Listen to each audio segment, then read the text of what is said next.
Shalom Bapak Ibu Saudara-saudara. Kita memasuki bulan Februari hari ini. Bulan yang dikatakan orang penuh dengan kasih sayang.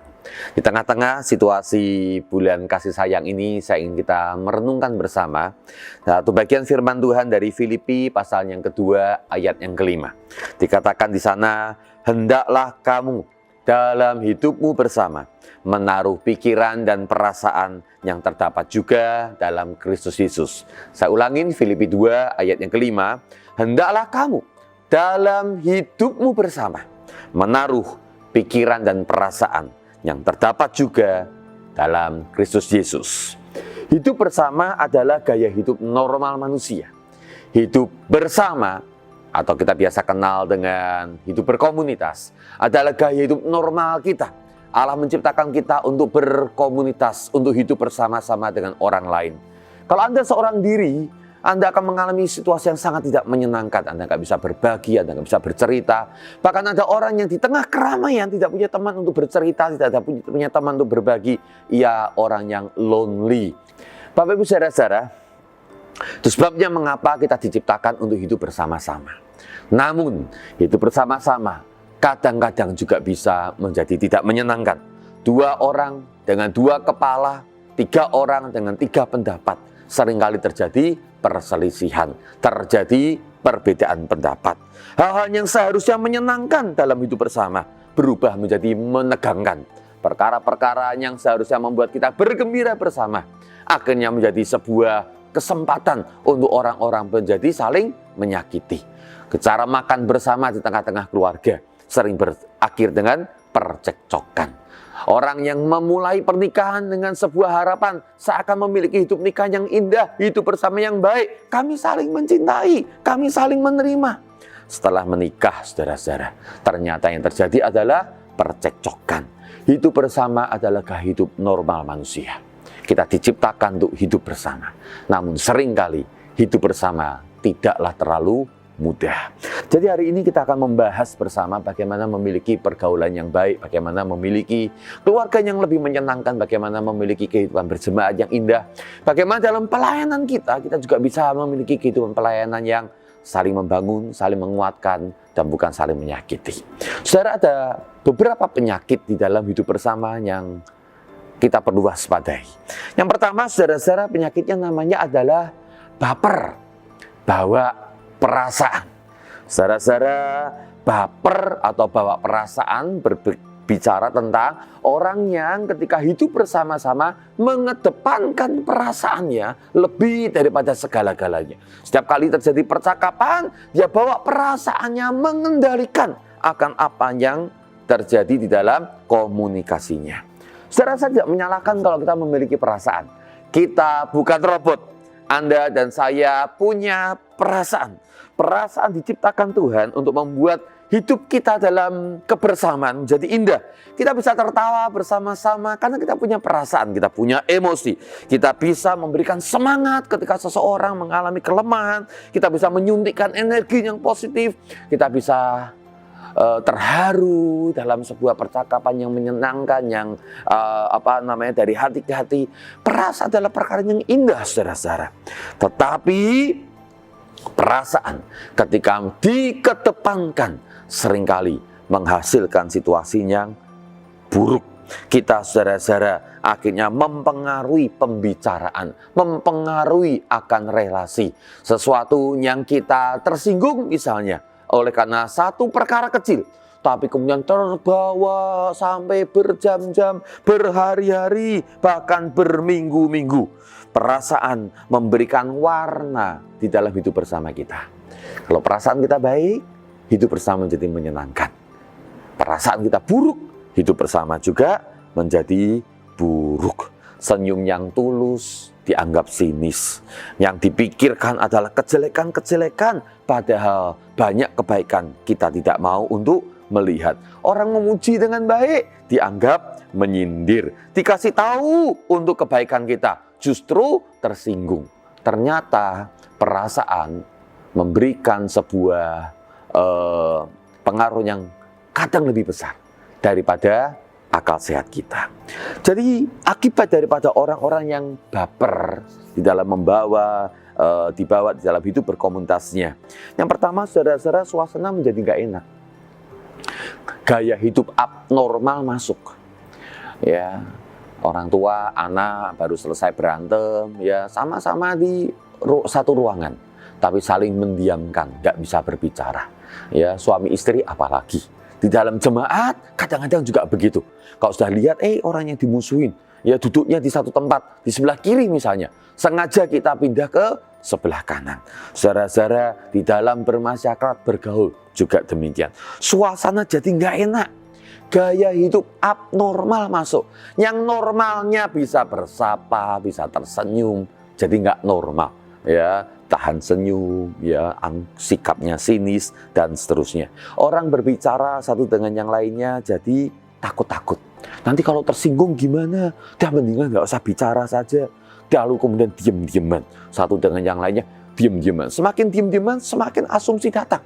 Wah, dia diemin saya, berarti dia betul-betul musuhin saya. Lalu kemudian terjadilah permusuhan diam-diam. Ya, mulainya mungkin hal sederhana, tapi karena berlarut-larut, ya takut bicara, saling mendiamkan, lalu kemudian permusuhan diam-diam. Akhirnya benar-benar hubungan yang indah menjadi berantakan. Baper happens everywhere. Ya, bawa perasaan terjadi di mana-mana. Putus tali persahabatan. Hubungan pernikahan menjadi hambar, bahkan hancur. Persaudaraan menjadi lemah, bahkan tidak jarang berakhir dengan saling menyakiti. Di tengah-tengah kehidupan berjemaat yang harusnya penuh dengan kasih sayang, akhirnya justru menjadi keanehan dan keanehan yang ada. Saudara, baper pertama akibatnya membuat gaya hidup abnormal masuk, suasana jadi nggak enak. Yang kedua, saudara-saudara, menyedihkan sekali, baper akhirnya dijadikan alasan untuk membenarkan diri tatkala sebuah tugas harus kita emban. Kalau ditanya, kenapa nggak komsel hari ini? Wah, sekarang musim hujan, saya lagi banyak urusan, genteng bocor segala macam. Padahal alasan sebenarnya bukan genteng hujan, alasan sebenarnya bukan yang namanya situasi, alasan sebenarnya adalah lagi nggak seneng sama seseorang di dalam komsel. Dijadikan alasan pembenaran. Pelayanan sekarang nggak enak. Kenapa? Iya, soalnya tiap kali rapat ribut. Mendingan nggak usah pelayanan aja. Jadi jemaat biasa. Lebih membuat saya bertumbuh dalam rohani. Ini adalah alasan palsu, Bapak Ibu, ya. Kelihatannya supaya bertumbuh rohani. Padahal menghindari daripada sebuah perasaan yang tidak enak yang terjadi ketika pelayanan. Saudara-saudara yang dikasihi Tuhan, baper bisa dijadikan alasan untuk kita membenarkan diri, bahkan untuk melakukan hal yang indah dan yang baik sekalipun. Kita mengatakan, dah saya nggak mau lakukan. Halo para ibu-ibu, pernah Anda mau masakan makanan istimewa buat suami Anda, lalu Anda mengatakan, ngapain dikasih makanan enak-enak, dah tambahin garam aja biar keasinan. Toh anak saya sudah pergi, ya ke kos misalnya, dah kasih aja buat suami saya makanan yang nggak enak. Loh, masakin perkara yang baik dijadikan buruk. Kenapa? Perasaan dijadikan alasan untuk pembenaran diri. Saudara-saudara yang dikasihi Tuhan, baper ini bahaya. Kalau kita terus-menerus membawa perasaan dikedepankan, maka hidup bersama akan menjadi rusak. Jadi kita perlu untuk belajar mengobati atau kita harus menyelesaikan masalah baper. Baper itu bukan persoalannya orang lain. Baper bukan persoalan situasi dan keadaan. Baper itu perasaannya kita.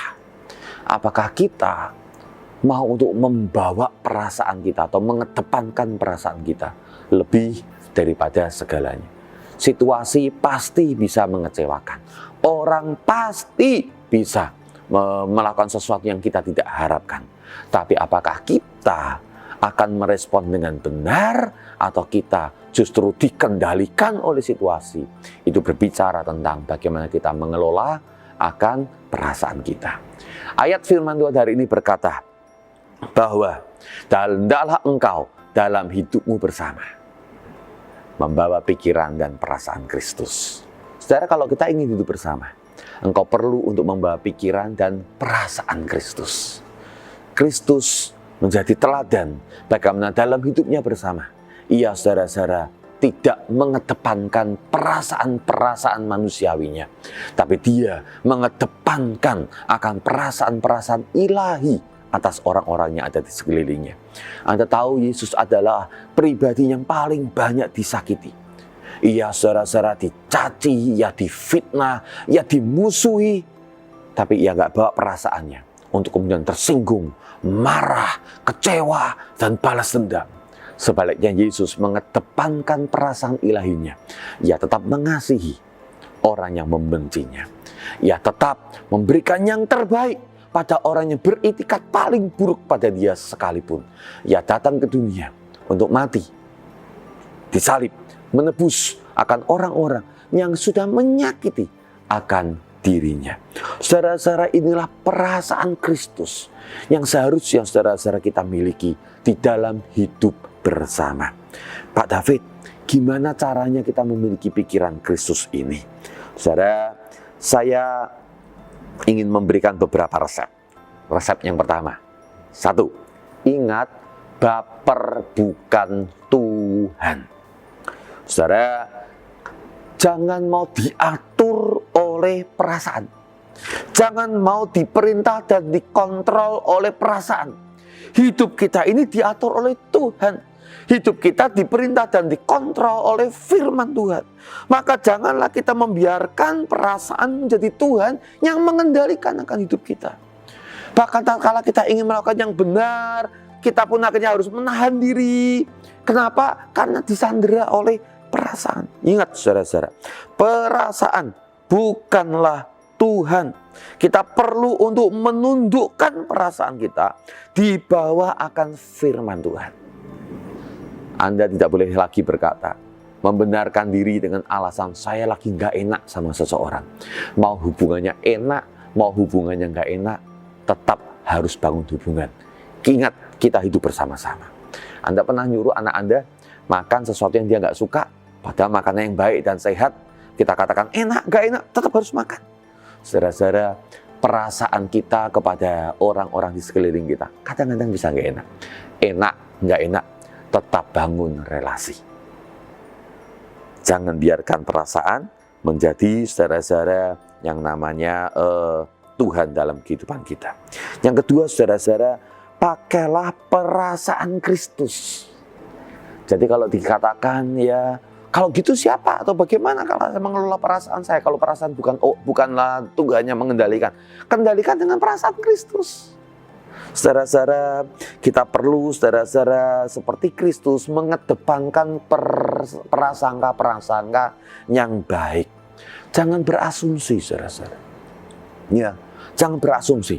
Bahkan seandainya terjadi sebuah fakta sekalipun orang itu betul-betul memusuhi Anda, betul-betul menyakiti Anda, tumpukan bara api di atas kepalanya.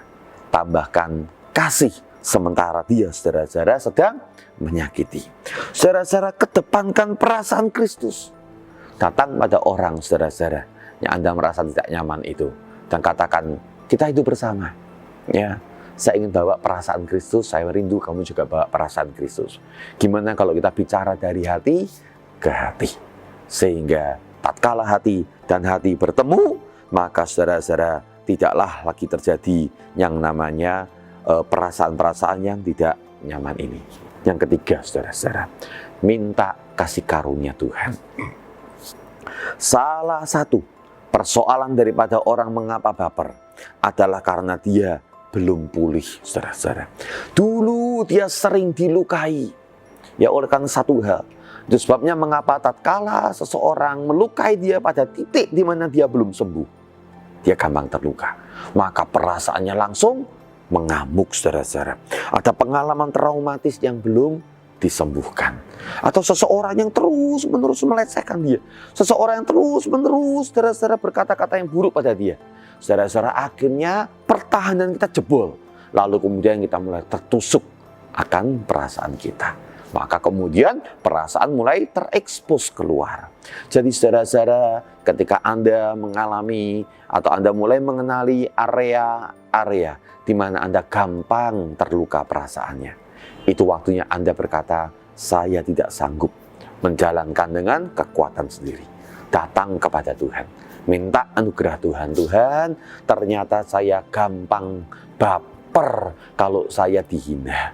Saya gampang baper kalau dianggap hidung saya terlalu pesek misalnya. Saya gampang baper kalau dianggap saya orang yang misalnya terlalu banyak komentar. Saya gampang baper. Datang kepada Tuhan. Katakan, Tuhan, perasaan saya bukan Tuhan. Saya mau bawa perasaan Kristus dalam hidup saya. Kalau saya terluka, Tuhan, datang kepada saya, jamah hati saya, dan pulihkan. Maka kalau Anda buang yang namanya baper, maka hidup Anda dalam hidup Anda bersama-sama akan menjadi hidup yang indah. Keluarga Anda indah, pergaulan Anda menyenangkan, berjemaat jadi hidup, dan pelayanan akan saling menguatkan, saling memberikan semangat dan dorongan, sehingga akhirnya kita bisa dipakai Tuhan dengan luar biasa. Tuhan mengasihi Anda, ingin memberikan yang terbaik buat Anda dengan cara memberikan banyak orang di sekeliling Anda. Coba tengok kanan kiri Anda. Itu adalah saudara Anda di dalam Tuhan. Diberikan Tuhan untuk menjadi rekan bertumbuh, rekan berbagi, rekan untuk saling menyenangkan, rekan komsel Anda, atau mungkin keluarga Anda. Tuhan memberkati kita. Mari kita datang kepada Tuhan, kita berdoa. Ini kami Tuhan, kami menyadari kami punya perasaan seringkali gampang terluka.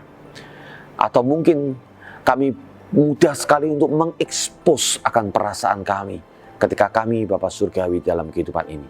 Kami ngambek, kami mutung, kami marah, kami kecewa, kami menarik diri, dan kemudian mulai tidak mau menyapa lagi. Kami gampang terluka ya Tuhan. Kami gampang meledak perasaan kami. Kami gampang untuk menarik diri di tengah-tengah kehidupan bersama.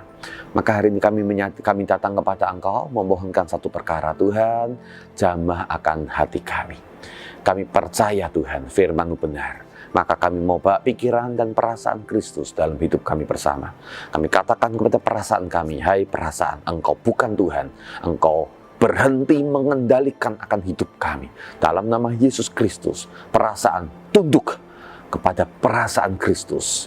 Kami bawa perasaan Kristus dalam hidup kami untuk bertahta dan mengatur akan kehidupan kami. Kami akan memberikan emosi yang positif walaupun kami dilukai. Kami membawa kasih walaupun kami diciderai. Kami Tuhan Yesus datang kepada Engkau. Kalau ada di antara kami, ada bagian-bagian hidup kami yang belum pulih, belum sembuh, sehingga kami gampang marah, gampang tersinggung, gampang baper. Di dalam Yesus Kristus, aku berdoa, jamah akan hati daripada saudara-saudara kami ini. Berkati Tuhan. Sembuh dalam nama Yesus Kristus. Setiap bagian perasaan yang gampang terluka, sembuh dalam nama Yesus Kristus. Ya Roh Kudus, Roh Encourager, sembuhkan dan kuatkan kami dalam hidup kami bersama-sama. Haleluya. Kami terima berkat Tuhan di dalam Yesus Kristus. Amin. Saudara, selamat berdiskusi sekarang. Saya ingin Anda, saudara-saudara, bercerita dengan rekan komsel Anda. Yang pertama, saudara-saudara, sampaikan sebuah situasi di mana Anda pernah baper. Situasi yang sangat parah. Boleh di keluarga, boleh di jemaat, boleh di dalam kantor, ya apapun, saudara-saudara. Yang pertama adalah kapan Anda pernah baper. Yang kedua, apa akibatnya?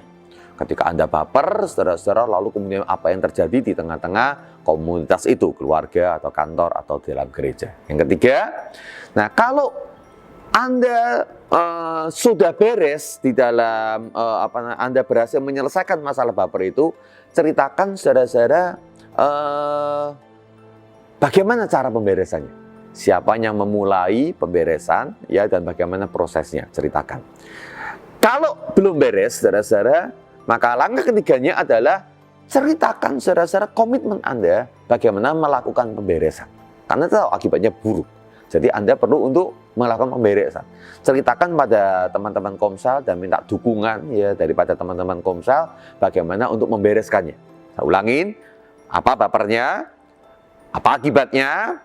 Kalau sudah beres, ceritakan bagaimana proses beresnya. Kalau belum beres, Anda ceritakan, komitmen Anda untuk membereskannya didukung oleh rekan-rekan Komsel Anda. Dan saya yakin dan saya berindukan, berharap selesai Komsel ini Anda penuh berkat, pulang ke komunitas Anda untuk hidup bersama dengan memakai pikiran dan perasaan Kristus. Selamat berkomunitas.